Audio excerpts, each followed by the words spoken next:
Good morning everyone.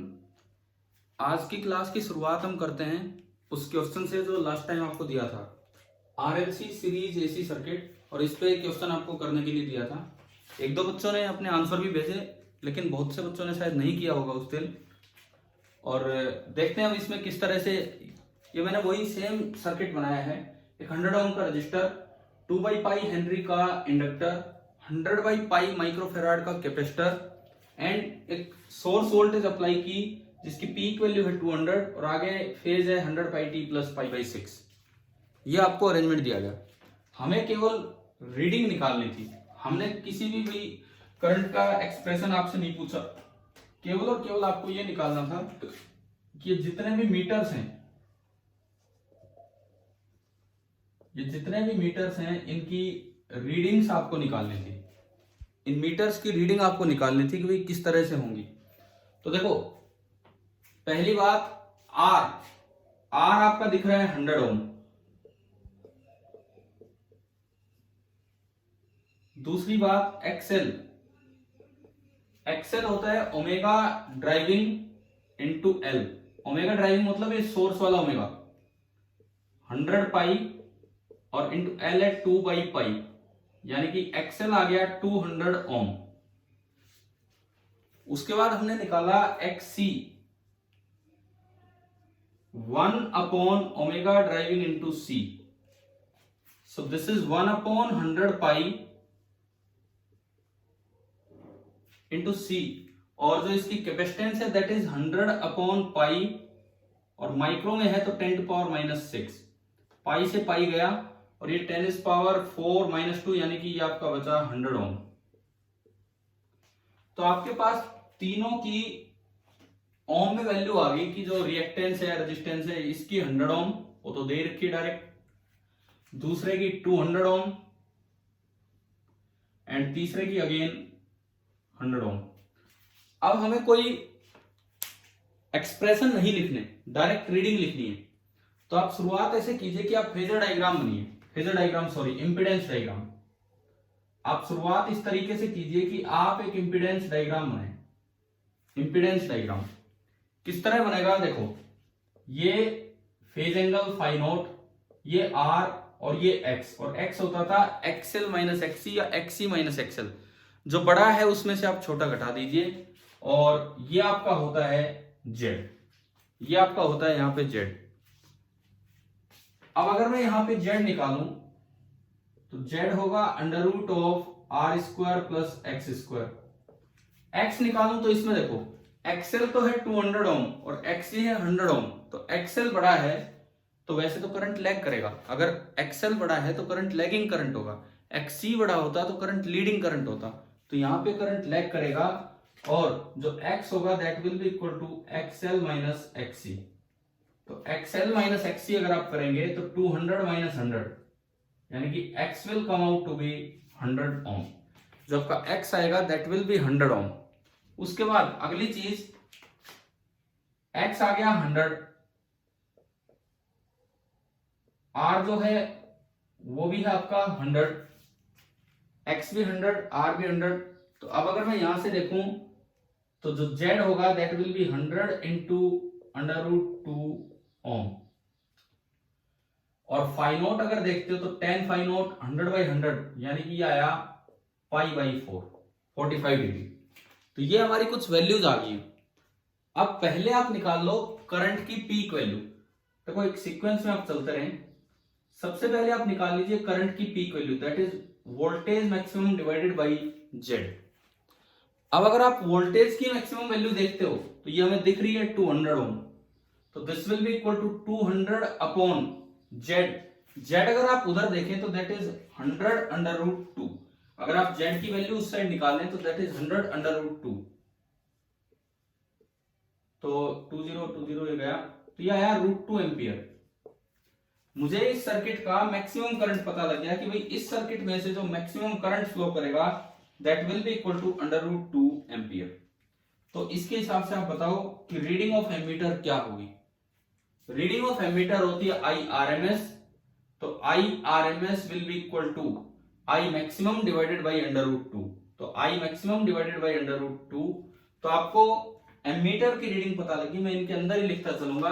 ये जो पहला एमीटर है ये शो कर रहा होगा 1 एम्पियर। फर्स्ट एमीटर की रीडिंग हमें पता लगी है, फर्स्ट एमीटर शो करेगा 1 एम्पियर। उसके बाद एक बार IRMS आ गया तो तीनों इंडिविजुअल रेजिस्टेंस लिखना आसान है। एक बार IRMS आ गया तो तीनों इंडिविजुअल रेजिस्टेंस लिखना वोल्टेजेस लिखना आसान है। इसके अक्रॉस होगा रीडिंग IRMS इंटू R, इसके अक्रॉस होगी IRMS इंटू XL और इसके अक्रॉस होगी IRMS इंटू XC। ये आपका सीधा तरीका है कि आपको अगर तीनों के अक्रॉस अलग अलग लिखनी है तो देखिए V1 बनाते हैं, क्योंकि वोल्टेज अक्रॉस रजिस्टर हमने पढ़ा था IM बराबर VM बाई R, तो VM बराबर IM इंटू R, दोनों साइड √2 से डिवाइड करो तो VRMS बराबर IRMS अपॉन R, ये आपका फॉर्मूला होता है।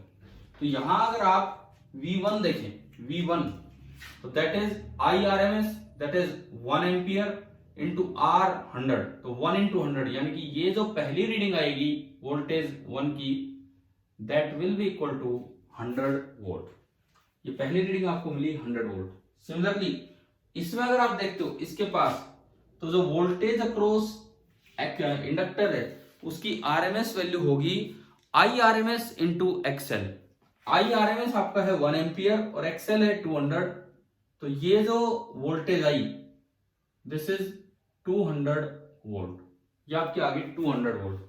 सिमिलरली तीसरा भी आप बता सकते हो IRMS इंटू XC, IRMS है 1 एम्पियर, XC है 100, तो ये भी आपकी आई 100 volt. 100 volt, 200 volt and 100 volt. एक बात ध्यान रखना, ये इंस्टेंटेनियस वैल्यूज नहीं है। इंस्टेंटेनियस वैल्यू तो लगातार चेंज होती रहती है, ये RMS वैल्यू है जो वोल्ट मीटर और एमीटर रीड कर रहे होते हैं। तो हम 4 मीटर्स की रीडिंग लिख चुके हैं, हम 4 मीटर्स की रीडिंग लिख चुके हैं कि क्या क्या होगी। इसके बाद देखिए V4। अब यहां पे दिक्कत क्या आती है, कई बार बच्चे बोल के आ जाते हैं V4 100 एंड 200 300। देखो एक गलत सा आंसर सीधा दिया 300 volt. V5 200 and 100 300 volt. V6 100 200 100 400 volt. भाई एक बात बताओ, ये V6 तो बार बार इससे भी कनेक्टेड है, V6 तो डायरेक्ट सोर्स वोल्टेज भी देगा। V6 जो है इसका एक पॉइंट बाहर यहाँ और एक पॉइंट बाहर यहाँ, एमीटर आइडियल है, तो V6 तो हमें सोर्स वोल्टेज दिखाएगा। अब अगर आप देखो तो सोर्स वोल्टेज की तो पीक वैल्यू ही 200 है, तो RMS 400 कैसे हो सकती है। तो ये एक पैराडॉक्स है, ये एक कॉन्ट्राडिक्शन है यहाँ पे कि जो बच्चे डीसी में करके आते थे वो यहाँ नहीं कर पा रहे हैं। क्यों नहीं कर पा रहे हैं, यहाँ फेज का डिफरेंस होता है। एक के पास वोल्टेज और दूसरे के पास वोल्टेज एक ही समय पे मैक्सिमम नहीं होते, एक ही समय पे जीरो नहीं होते। हो सकता है किसी वक्त वो मैक्सिमम हो वो जीरो, तो टोटल सम तो दोनों का मैक्सिमम नहीं पहुंचा ना। मान लो मैं कहूं कि एक के पास RMS वैल्यू है 100, एक के पास RMS है 200 और आप लिख रहे हैं कि टोटल RMS दिखाएगा 300, नहीं दिखाएगा। टोटल RMS 300 तब दिखता कि जब इसके पास मैक्सिमम होता, उसी वक्त इसके पास मैक्सिमम होता, क्योंकि आपको इन दोनों की इंस्टेंटेनियस वैल्यू ऐड करके फिर उसकी RMS वैल्यू निकालनी होगी। अब ऐसा तो है नहीं कि जब ये अपने मैक्सिमम पे तभी अपने मैक्सिमम पे, हो सकता है कि ये मैक्सिमम पे मिनिमम पे, तो सम तो इतना नहीं बन पाएगा जितना ये है। तो ऐसे में आपको फेज से चलना पड़ेगा। अब जब एक्सप्रेशंस नहीं है मेरे पास, क्योंकि क्वेश्चन ने पूछा ही नहीं मुझसे एक्सप्रेशन, क्वेश्चन ने बोला ही नहीं एक बार भी कि एक्सप्रेशन लिखो, तो हम डायरेक्ट रीडिंग कैसे देंगे। अब उसका तरीका आप जानिए। देखो ये तीनों लगे हुए हैं सीरीज में, तीनों के तीनों आपके सीरीज में लगे हुए हैं। तो अगर तीनों सीरीज में लगे हुए हैं तो तीनों में करंट सेम रहेगा, जो करंट R में होगा वही L में होगा और वही C में होगा। इट मींस तीनों एलिमेंट्स में से करंट का फेज सेम है। मैंने कोई भी एक लाइन मान ली, भाई ये मान लिया मैंने, this is the phase of current, ये कोई भी एक लाइन मानी, ये कोई रियल और इमेजिनरी एक्सिस नहीं, this is the phase of current. ठीक है, इससे हम इन तीनों का फेज बना देंगे। इससे पहली बात VR, हमें पता है कि जो करंट का फेज होता है वोल्टेज अक्रॉस रजिस्टर भी उसी फेज में होती है। देखो तीनों में करंट सेम है, तो तीनों का फेज ऑफ करंट ये लाइन मैंने मान ली। अब आप बोलते हो VR, तो VR तो करंट वाले फेज में मिलेगी 100 वोल्ट, VR तो करंट वाले फेज में ही मिलेगी 100 वोल्ट। ठीक है, उसके बाद VL आपको बेसिक रिजल्ट्स याद होने चाहिए। इंडक्टर में करंट पीछे चलता है, वोल्टेज 90 डिग्री आगे चलती है। ये रिजल्ट आपको याद रखने। इंडक्टर में करंट पीछे चलता है और वोल्टेज 90 डिग्री आगे चलती है। ये रिजल्ट अच्छे से याद होना चाहिए। तो यहां जो रीडिंग है 200 ओम, करंट के फेज से 90 डिग्री, 200 ओम नहीं सॉरी 200 वोल्ट, 200 वोल्ट, उसका जो फेज होगा करंट के फेज से 90 डिग्री आगे होगा। तो 90 डिग्री आगे मतलब ऐसे। तो ये रीडिंग क्यों दिखाई जाए 200 वोल्ट। तीसरी रीडिंग कैपेसिटर। कैपेसिटर के पास जो वोल्टेज है, कैपेसिटर के पास जो वोल्टेज है वो किस फेज में होगी। जो करंट का फेज होता है, कैपेसिटर में करंट लीड करता है π/2 से। तो जो कैपेसिटर की वोल्टेज होगी वो π/2 पीछे चलेगी। कैपेसिटर की जो वोल्टेज होगी वो π/2 पीछे चलेगी। इट मींस कि कैपेसिटर में वोल्टेज आपको नीचे दिखानी पड़ेगी एंड ये भी छोटी ही होगी 100 वोल्ट। ये भी 100 वोल्ट, छोटा ही दिखाऊं इस तरह से।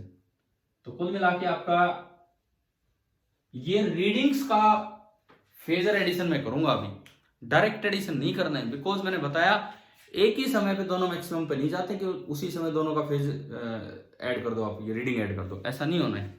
आपको डिफरेंसेस का ध्यान रखना होगा, फेज डिफरेंसेस का। तो आपका एक डायग्राम बना, अपनी तरफ से आपने बनाया। जब भी सीरीज सर्किट आए, जब भी सीरीज सर्किट आए, कोई भी एक लाइन लगा दो फेज ऑफ करंट, और उसके अकॉर्डिंग VR, VL, VC की रीडिंग देख के और फिर आप नेट रीडिंग देखें। अब देखो V4 किस किस के क्रॉस लगा है। अगर मैं ध्यान दूं इस सर्किट में, अगर मैं सोचूं इस सर्किट में, तो V4 दो एलिमेंट्स को कवर कर रहा है। एक रेजिस्टेंस को मैं यहां एक बार बता देता हूं कि ये है VR, क्योंकि नहीं तो फिर हम बार बार सोचेंगे कौन सा क्या है। ये है VL और ये है VC। ये आपके डायग्राम है। VR, VL एंड VC है नीचे वाला, यहां मैं इसके साइड में नहीं, इधर लिखता हूं। ये VC है, ये VL है और ये आपका है VR।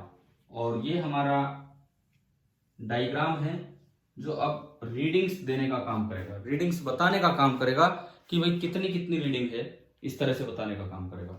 तो सबसे पहली बात, V4 जो वोल्टमीटर है ये लगा है R और L के पास। तो आप R और L का फेजर सम कर दो रीडिंग्स का। VR और VL का जब आप फेजर सम करेंगे रीडिंग्स का, तो ये बनेगा, this will be the reading shown by V4। तो अगर आप यहां से V4 देखते हैं तो V4 कितना बना, 200 का स्क्वायर प्लस 100 का स्क्वायर, उसका अंडर रूट। पाइथागोरस आप लगा दीजिए, 200 का स्क्वायर प्लस 100 का स्क्वायर और उसका अंडर रूट। 100 स्क्वायर कॉमन आके 100 बन के बाहर आएगा और अंदर बचेगा 2 का स्क्वायर प्लस 1 का स्क्वायर, यानी कि अंडर रूट 5। इट मीन्स अब ये जो रीडिंग आई V4, ये जो V4 जो रीडिंग आई है V4, this is 100 under root 5 volt. अब आप इसको √2 से मत डिवाइड कर देना। कभी सोचे कि ये तो मैक्सिमम वैल्यू आई है, नहीं, आपने यहां और यहां मैक्सिमम वैल्यू नहीं लिखी, आपने इन तीनों में RMS वैल्यू लिख रखी है। तो इस वजह से आप थोड़ा ध्यान रखना, ये डायरेक्ट RMS आ रहा है। तो V4 की रीडिंग आपके पास आ गई 300 वोल्ट ना होके, अब ध्यान देना, 300 वोल्ट ना होके V4 की जो रीडिंग आई है that is 100 under root 5 volt. ये आपकी V4 की रीडिंग आई 100 अंडर रूट 5 वोल्ट। V5 पे हम चले। V5 आपका लगा है L और C के क्रॉस। V5 आपका लगा है L और C के क्रॉस। अब आप केवल VL और VC रीडिंग का फेजर सम करो, ये थोड़ा ध्यान से। V5 लगा है L और C के क्रॉस, तो VL और VC का फेजर सम करो, वेक्टर सम। अगर आप देखते हैं तो VL ऊपर है, 200 वोल्ट ऊपर है, और VC नीचे है, 100 वोल्ट नीचे है। 200 वोल्ट ऊपर है और 100 वोल्ट नीचे है। तो जो नेट वोल्टेज बनेगी, जब दो वेक्टर अपोजिट डायरेक्शन में होते हैं तो बड़े में से छोटा घटा दो, तो 200 माइनस 100 यानी कि ओनली 100 बचा। इन दोनों का वेक्टर सम करेंगे तो जो V5 आएगा वो ऊपर की तरफ आएगा, ऊपर की तरफ, और वो आएगा 100। यानी कि जो पांचवा है इसकी भी रीडिंग 300 ना लिख के हमें जो यहां रीडिंग नजर आएगी that will be equal to 100 volt. इस तरह से होगा। आखिरी वोल्टमीटर है V6 जो सबसे ऊपर लगा है। अब ये 100 200 सॉरी, ये जो रीडिंग्स तीन का सम करोगे तो गलत हो जाएगा। 100, 200 और 100 का तो 400 वोल्ट हो गया। फेजर सम ये तीनों के अक्रॉस लगाए, तो आप इन तीनों का वेक्टर सम कर दो। तीनों का वेक्टर सम कैसे करें? पहले तो 200 और 100 का किया, 200 ऊपर 100 नीचे, 200 ऊपर 100 नीचे, तो इन दोनों का तो 100 बचा ऊपर की तरफ, 200 ऊपर 100 नीचे, तो इन दोनों का तो 100 बचा ऊपर की तरफ, और 100 ही आगे की तरफ है। 100 और 100 तीनों का वेक्टर सम हो जाएगा 100√2। तो जो तीसरा आपका V6 जो है ऊपर, वो होगा इन दोनों का वेक्टर सम, इन दोनों का, ये 100 और ये इन दोनों का रिजल्टेंट 100, तो ये आएगा। And this will be your V6 which will be 100√2 volt. तो जो V6 आएगा वो आपका आया 100√2 वोल्ट। ये आपकी रीडिंग आई वोल्टेज 6। अब आप V6 को आप एक बार कंपेयर कर सकते हो, एक बार वेरीफाई कर सकते हो। कैसे? कि भाई अगर ये पॉइंट X है और ये पॉइंट Y है, तो V6 आपको वोल्टेज दे रहा है बिटवीन X एंड Y। जो V6 है वो आपको वोल्टेज दे रहा है between the points X and Y, इन दो पॉइंट्स के बीच में। तो हमने क्या किया, ये X है, ये आइडियल एमीटर है, तो ये X, तो ये भी X होगा, कनेक्टिंग वायर की तरह काम करेगा। और ये Y है, तो ये भी Y ही होगा, कनेक्टिंग वायर की तरह। यानी कि ऊपर जो रीडिंग आनी चाहिए वो वही आनी चाहिए जो नीचे XY के क्रॉस रीडिंग है।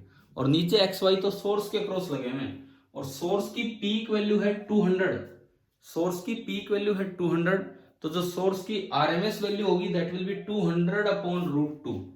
यहां अगर मैं देखूं तो VRMS जो होगा, जो रीडिंग आनी है, दैट विल बी 200/√2, और यू कैन से 100/√2। और आप देख सकते हैं वही रीडिंग ऊपर आ रही है। तो मुझे लगता है कि अब आपको ये रीडिंग वाला काम समझ में आ गया होगा कि RLC सर्किट अगर आते हैं तो उनमें रीडिंग्स किस तरह से देखी जाती है। अब अगर इसी क्वेश्चन में मान लो आपसे टाइम लैग पूछ लिया जाता है between voltage maximum and current maximum, तो बताओ उसका क्या आंसर होता? Time lag between voltage maximum and current maximum, ये मैं आपसे पूछना चाह रहा हूं। Time lag between voltage maximum and current maximum,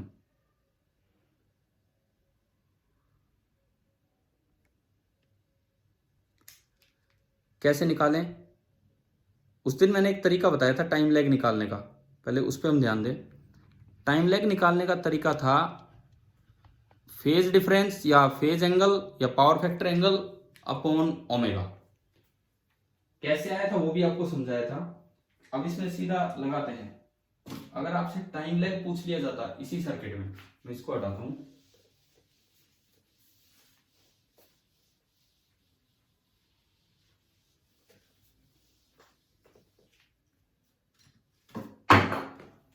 जो टाइम लैग होगा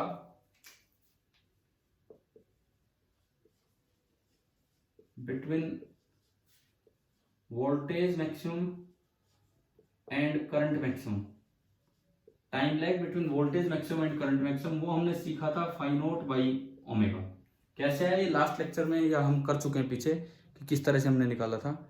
तो अगर हम इस पे इसकी वैल्यू लिखें phi naught by omega, phi naught that is π/4 and omega, omega ये रहा जो ड्राइविंग ओमेगा है 100 पाई, पाई से पाई कैंसिल, तो दिस इज 1/400 सेकेंड। आप इसको 1000 से मल्टीप्लाई कर दो और 1000 से डिवाइड, तो वो बन जाएगा मिली सेकेंड 0000। शायद ये पहले भी करवाया हूं मैंने। तो ये आपका टाइम लैग आ गया 2.5 मिली सेकेंड। इस तरह से आप ये चीजें सोल्व कर सकते हैं। तो ये हमने दो सर्किट देखे, एक बार एक्सएल ग्रेटर देन एक्सी, एक बार XC greater than XL theoretically. फिर जो न्यूमेरिकल लिया वो तो एक पे ही लिया, न्यूमेरिकल लिया एक पे ही लिया, और जिसमें बाई चांस ऐसा बना कि एक्सएल बड़ा है एक्सी से, ऐसे ही अगर एक्सी बड़ा आ जाए एक्सएल से तो आप वो वाला भी कर पाएंगे।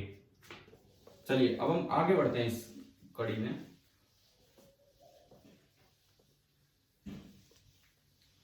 अब मुझे लगता है कि रीडिंग में कोई कंफ्यूजन नहीं होना चाहिए आगे से, कि रीडिंग कैसे निकाली गई है, किस तरह से रीडिंग निकली है वो हमने सीख लिया है।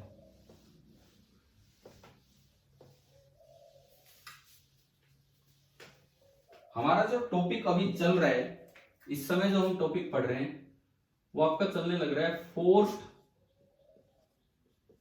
आरएलसी सीरीज सर्किट, जिसमें आप फोर्स्ड ऑसिलेशंस पढ़ रहे हैं। और आपने दो केसेस देख लिए कि if XL is greater then एक्ससी, पहला केस आपने लिया था if एक्ससी is greater than XL, ये आपने पहला केस लिया था। If एक्ससी is greater than XL मतलब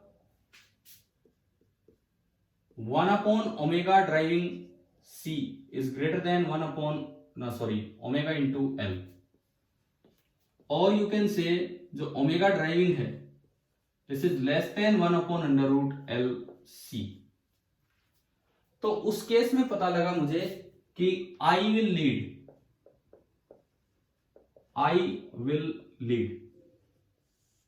सर्किट की दो फ्रीक्वेंसीज हैं, एक natural angular frequency omega natural जो हम निकालेंगे उसका फॉर्मूला आएगा 1/√LC, और एक ड्राइविंग एंगुलर फ्रीक्वेंसी जो आपने सोर्स से लगा रखी है और सोर्स को हम खाली ओमेगा दे रहे हैं, ये बोल रहे हैं। तो आपने ये देखा कि अगर omega driving is less than omega natural, if omega driving is less than omega natural, तो इसका मतलब है कि I will lead, current will lead, circuit is capacitive, और इस समय जो सर्किट है that is capacitive, और जो पीक वैल्यू है IM that is coming out to be VM by Z, and Z is equal to √R² plus X², and X is equal to इस case में होता है XC माइनस XL।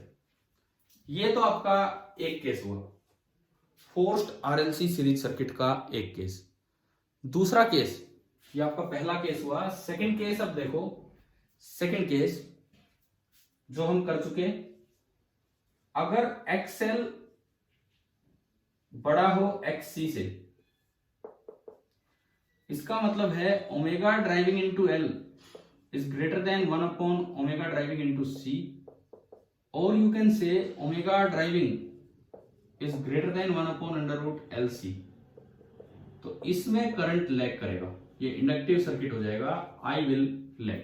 अगर आप इसमें फिर से देखें, ये दोनों चीजें तो सेम है, ये दोनों चीजें तो सेम है, जो ऊपर थी वही नीचे है कि नेचुरल एंगुलर फ्रीक्वेंसी 1/√LC है जो हम देखेंगे आगे, driving angular frequency omega driving जो सोर्स की है वो। अगर ये ओमेगा ड्राइविंग बड़ी हो जाए ओमेगा नेचुरल से, तो अब जो करंट है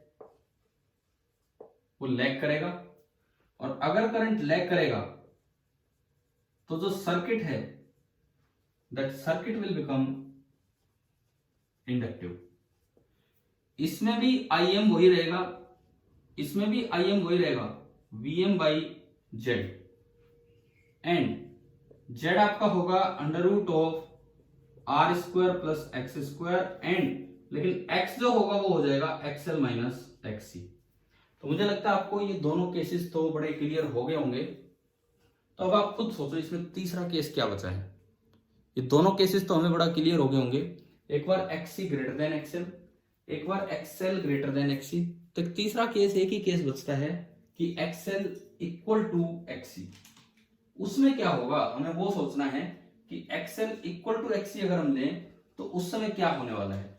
थोड़ी देर के लिए हम ये एज्यूम करके चल रहे हैं कि इसकी जो नेचुरल फ्रीक्वेंसी है 1/√LC है, जो आगे आने वाली क्लासेस में प्रूव होने वाला है।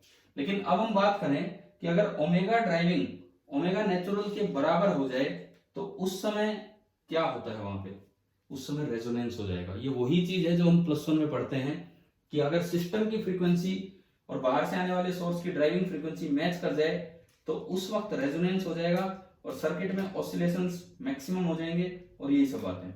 तो जो हमारा नेक्स्ट टॉपिक है इसके बाद वो है तीसरा case.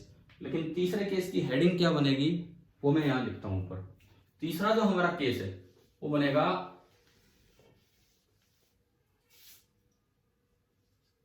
Resonant RLC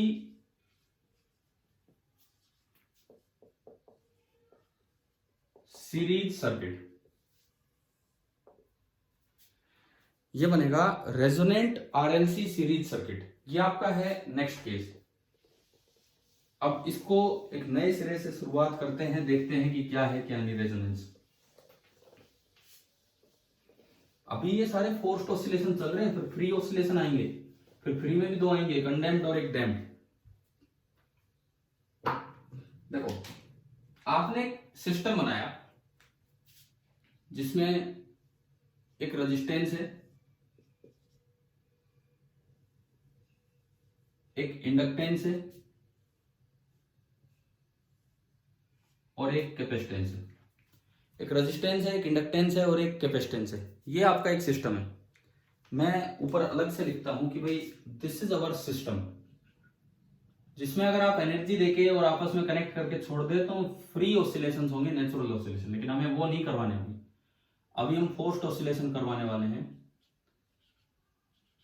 this is the system. नीचे मैंने ये क्या लिया, ये क्या लिया, यहां पे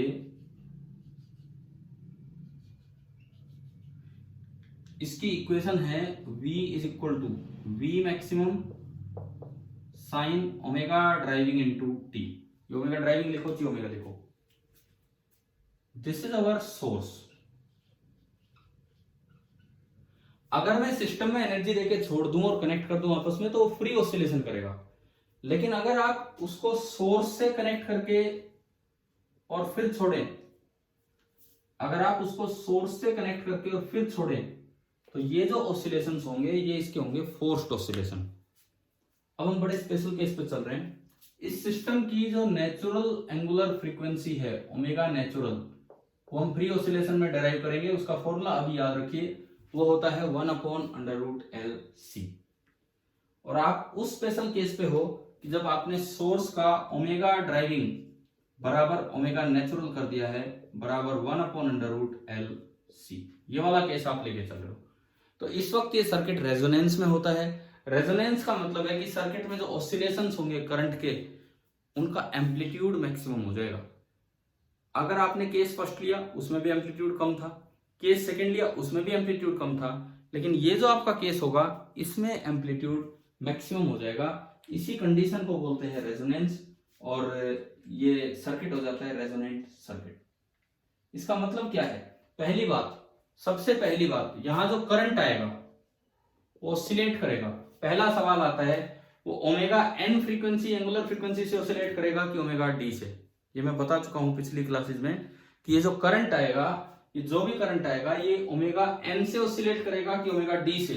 तो इसका सीधा जवाब है कि ओमेगा ड्राइविंग से। अगर ये सोर्स नहीं लगा होता तो वो अपनी फ्रीक्वेंसी से ऑसिलेट करता, लेकिन अभी इसे ड्राइविंग फ्रीक्वेंसी से चलना पड़ेगा। तो पहला पॉइंट, I will oscillate, पहला पॉइंट है I will oscillate at angular frequency omega D. Omega D frequency के साथ ये करंट ऑसिलेट करेगा। सबसे पहली चीज तो हमारी ये समझ में है, ठीक है। दूसरी बात, इस वक्त आपने ऐसा क्या स्पेशल केस ले लिया है?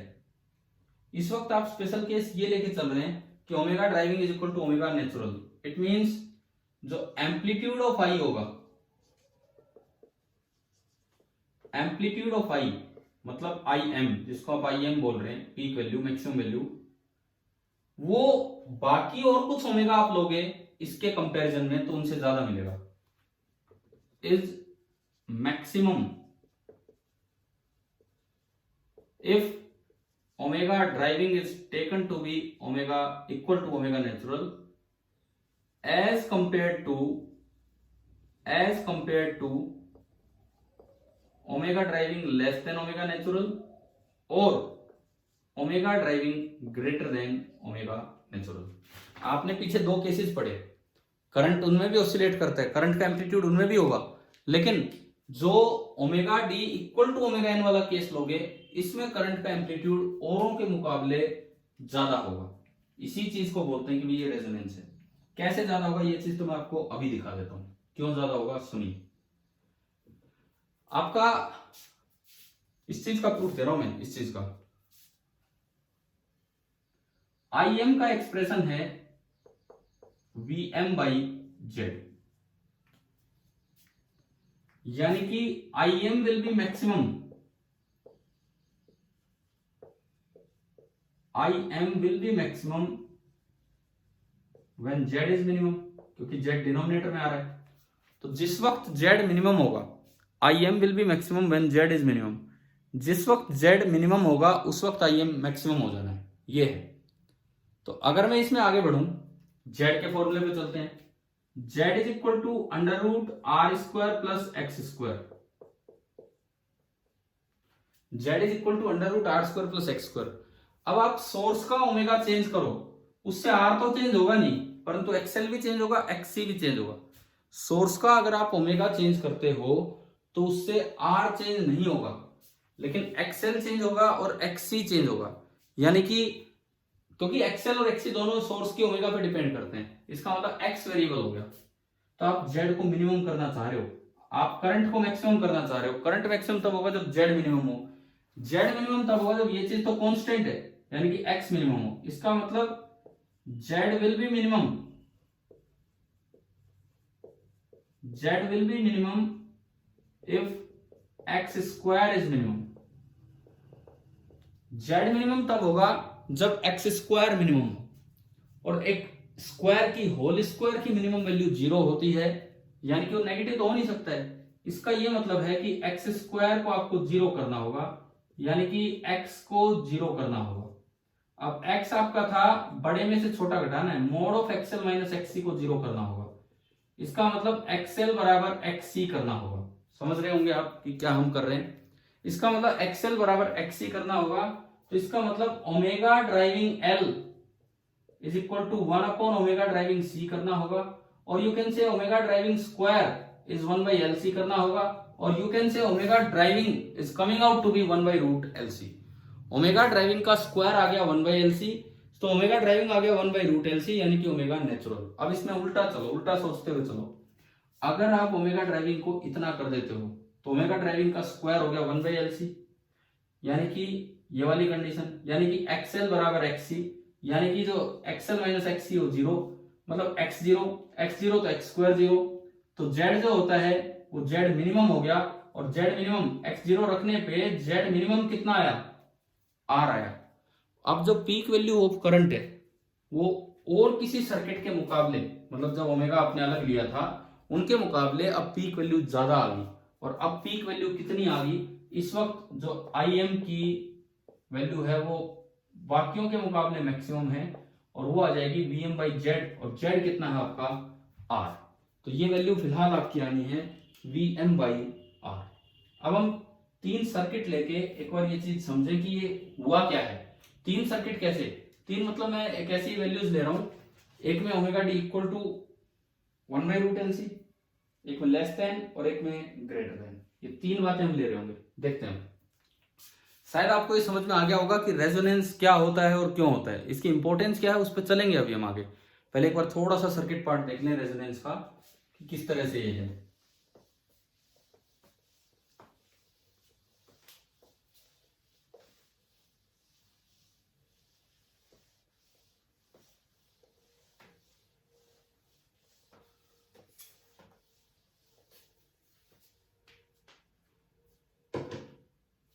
देखिए मैं 3 सर्किट ले रहा हूं, 3 अलग अलग सर्किट्स। जैसे मान लो वही आर एल सी,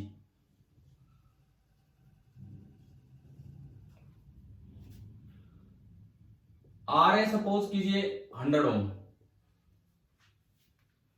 एक्सेल में कहता हूं, मैंने इस तरह की वैल्यू ले ली कि एक्सेल है 100 ओम एंड XC है 200 ओम। सपोज ये वैल्यू है, ये एक आपने सोर्स लिया, ये एक आपने कोई सोर्स लिया इस तरह से, R 100 ओम, XL 100 ओम और XC 200 ओम, पहला सर्किट ये। दूसरा सर्किट में R, L और C की वैल्यू इस तरह ले रहा हूं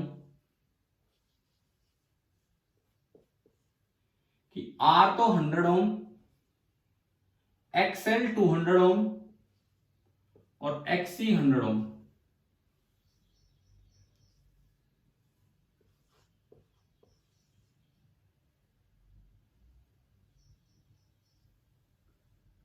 और तीसरा सर्किट में R, L और C की वैल्यू इस तरह से लूंगा,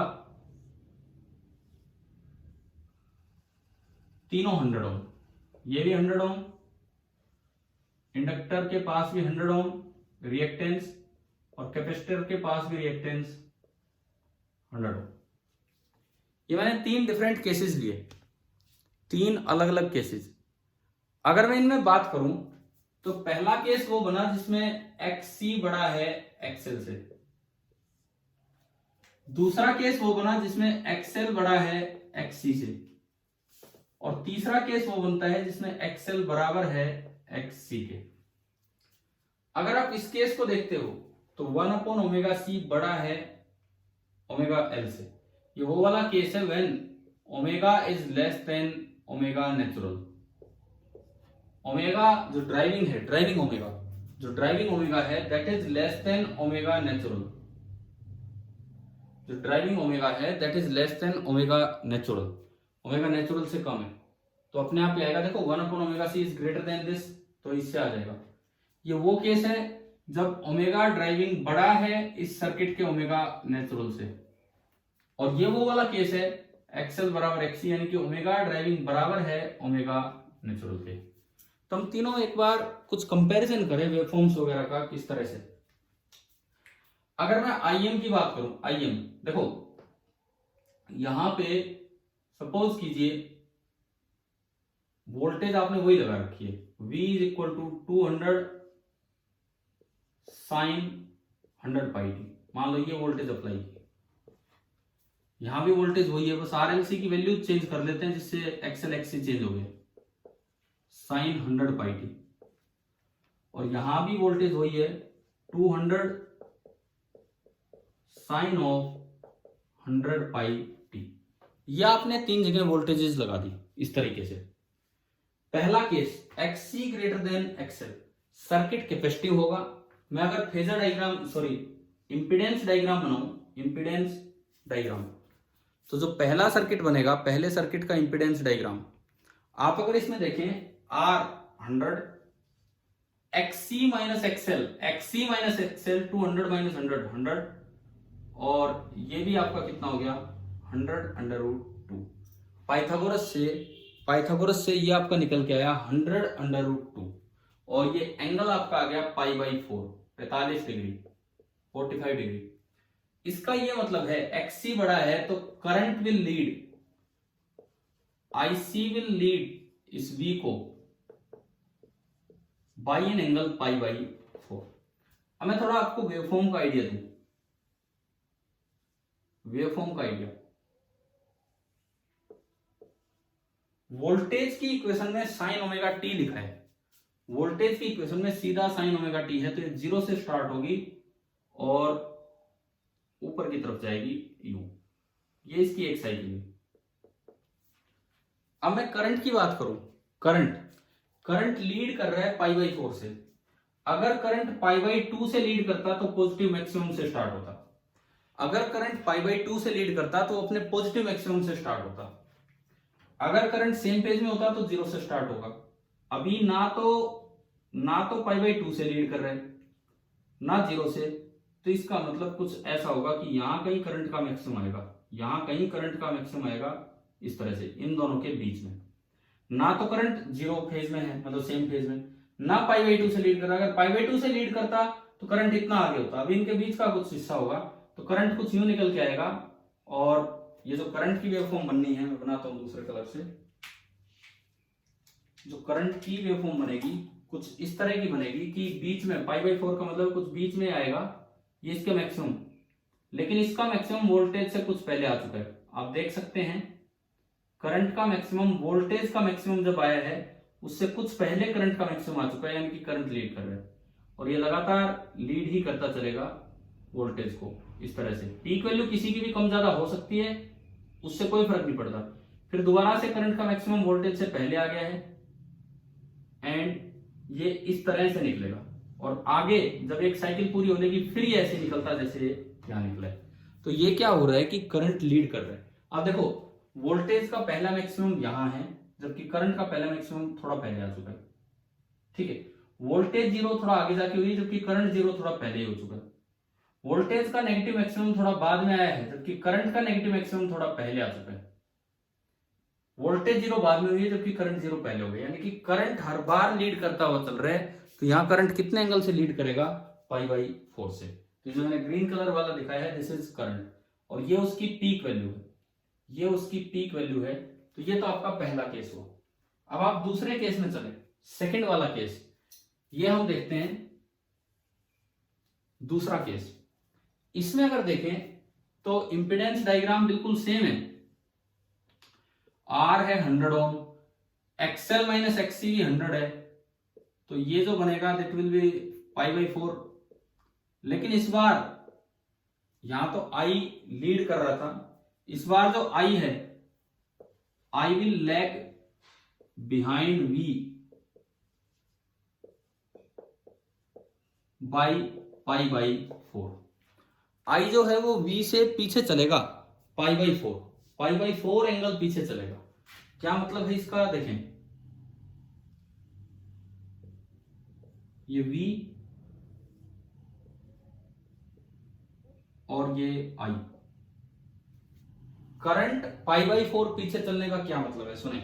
वोल्टेज की इक्वेशन तो वही है, वोल्टेज तो अपने उसी तरीके से आएगी जीरो से ही, क्योंकि sin ωt उसकी इक्वेशन में लिखा हुआ है बिल्कुल ऐसे। करंट थोड़ा पीछे चल रहा है, पिछली बार करंट ऊपर से स्टार्ट हुआ, इस बार करंट थोड़ा नीचे से स्टार्ट होगा, कुछ नीचे से, नेगेटिव एक्सट्रीम से नहीं, कुछ नीचे से। वोल्टेज का जीरो पहले आ चुका, करंट का जीरो थोड़ी देर बाद आया होगा। वोल्टेज का मैक्सिमम पहले आ चुका, करंट का मैक्सिमम थोड़ी देर बाद आया होगा। अगेन वोल्टेज का जीरो आ चुका, करंट का जीरो थोड़ी देर बाद आया होगा। फिर अगेन करंट का मैक्सिमम थोड़ा वोल्टेज के मैक्सिमम के बाद आया होगा और ये इस तरह से चलेगी। तो इस बार करंट पीछे पीछे हो रहा है, ये जो करंट है ये वोल्टेज से पीछे पीछे चल रहा है। आपको समझ में आ रहा होगा दोनों में क्या चीज है क्या नहीं। लेकिन अब हम चलते हैं तीसरे सर्किट पे। देखो मैं एक बार आगे पीछे वाली बात बता दूं, वोल्टेज का पॉजिटिव मैक्सिमम थोड़ा लेट आया, करंट का पॉजिटिव मैक्सिमम थोड़ा पहले आ गया, यूं टाइम वाइज देखो, ऊपर मत देखो, टाइम वाइज। तो इसका मतलब करंट लीड कर रहा है। यहां देखो वोल्टेज का पॉजिटिव मैक्सिमम पहले आ गया और करंट का पॉजिटिव मैक्सिमम थोड़ा बाद में आ रहा है, तो इसका मतलब करंट पीछे चल रहा है, टाइम वाइज करंट पीछे चल रहा है। कितना टाइम लैग है वो हमने निकालना आपको सिखा दिया, φ नॉट बाई ओमेगा, इसमें ही निकाला था हमने φ नॉट बाई ओमेगा से टाइम लैग। अच्छा, इसके बाद अब मैं चलता हूं तीसरे सर्किट पे, थर्ड एंड लास्ट सर्किट, जो तीसरा सर्किट है उस पर हम चलते हैं। जो हमारा तीसरा सर्किट होगा इसमें देखो आप, इसमें तीसरे सर्किट में XL बराबर XC है, तो इसका मतलब X कितना होगा, जीरो होगा, क्योंकि XL माइनस XC करना होगा। X अगर जीरो हो गया तो Z बराबर R होगा, और Z बराबर R हो गया तो फेज डिफरेंस भी जीरो होगा, क्योंकि ये सेम फेज में हो गया, कोई फेज डिफरेंस है ही नहीं, सेम फेज में हो गए। क्योंकि ये सेम फेज में हो गए, इसका मतलब वेवफॉर्म कैसे बनेगी। अब आप इस पे ध्यान दो, ये I एंड V दोनों में यहां दिखाऊंगा, V ब्लैक कलर से और I ग्रीन कलर से, और ये हमने टाइम लिया, ये तीनों में टाइम चल रहा है आगे, सॉरी ये आगे टाइम है, इधर V और I दिखा रहे हैं, V ब्लैक कलर से I ग्रीन कलर से, और आगे चल रहा है T, V ब्लैक कलर से और I ग्रीन कलर से, इस तरह से। तो अब अगर मैं देखूं वोल्टेज जो है वो ऐसे बना दिया आपने, बनेगा तो करंट भी ऐसे ही, क्योंकि फेज डिफरेंस जीरो है, लेकिन एक खास बात क्या है, इस बार करंट का जो एम्पलीट्यूड है इन दोनों के मुकाबले बहुत ज्यादा होगा, तो करंट काफी ऊंचाई तक जाएगा, यूं आएगा, फिर करंट काफी ऊंचाई तक जाएगा और यूं आएगा। तो रेजोनेंस के वक्त क्या होना है, ये ग्राफ से आपको समझ में आना चाहिए। देखो आपको ग्राफ दे दिया जाए सवाल में, क्लियर पता लगना चाहिए कि यहाँ करंट लीड कर रहा है, मतलब कैपेसिटिव सर्किट है, मतलब एक्सी बड़ा है। यहाँ करंट लैग कर रहा है, यहां से देख लिया करो, जीरो से देख लिया करो। अगर वोल्टेज से करंट ऊपर है तो करंट लीड कर रहा है, वोल्टेज से करंट नीचे है तो करंट लैग कर रहा है, तो मतलब इंडक्टिव सर्किट है, एक्सएल बड़ा होगा। और यहाँ सेम फेज में दिख रहे हैं तो एक्सएल बराबर एक्सी होगा, और इसीलिए करंट का एम्पलीट्यूड काफी ज्यादा है। तो मुझे लगता है कि रेजोनेंस क्या होता है, शायद आपको यहां तक समझ में आ ही गया होगा कि रेजोनेंस का मतलब क्या है और क्यों ये किस वक्त हो रहा है। ये हमने शुरू में देखा कि जब ओमेगा ड्राइविंग बराबर ओमेगा नेचुरल आ रहा है तो उस समय आपका ये रेजोनेंस हुआ है। जब भी ओमेगा ड्राइविंग बराबर ओमेगा नेचुरल आया तो उस वक्त ये रेजोनेंस हुआ है। अब मैं इसके बाद रेजोनेंट सर्किट होने के बाद अब जो अगला काम होगा, कुछ रेजोनेंट सर्किट का एनालिसिस लेंगे। पहले यहां तक शायद आपको समझ में आ ही गया होगा।